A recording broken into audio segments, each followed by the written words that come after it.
The Duke and Duchess of Edinburgh have sailed through the harbour in Malta before throwing a wreath and posy into the sea to commemorate British and Maltese lives lost during the Second World War.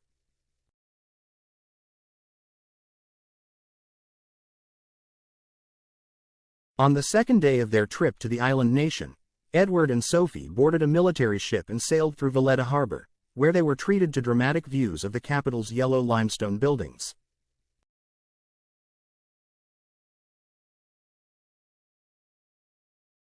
Accompanied by the armed forces of Malta, the Duke threw a wreath and the Duchess a posy of flowers into the water before a gun salute sounded from one of the city's high points.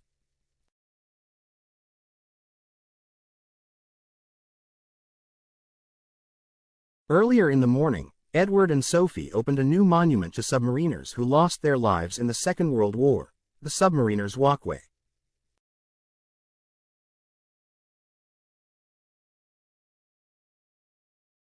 The Duke unveiled a plaque and then untied a ribbon to open the walkway, prompting applause from a group gathered nearby which included descendants of the submariners who fought in the conflict.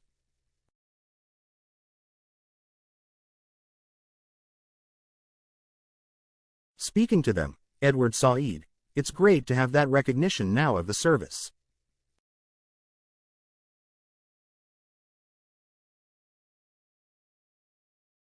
Three British submarines were especially commemorated: HMS Olympus, HMS Urge and HMS Upholder, the first two of which sank off the coast of Malta in 1942.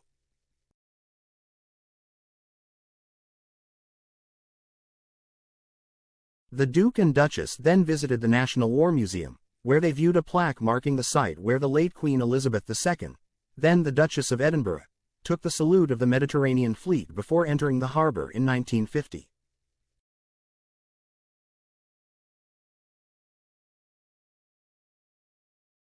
The late Prince Philip, Duke of Edinburgh, was with the fleet as First Lieutenant in HMS Chequers, according to the plaque.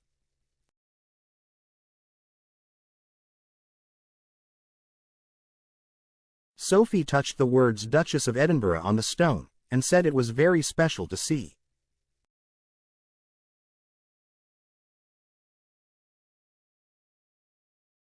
After the boat journey, the Duke and Duchess walked to the Maritime Museum, saying hello to members of the public as they strolled past, many taking their phones out to snap photos and videos of the royal pair.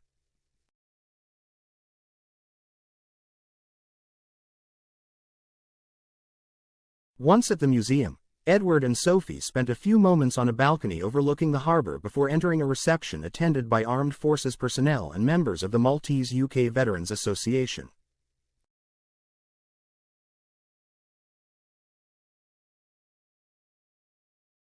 The Duke later opened a new headquarters for the Duke of Edinburgh International Award in Malta.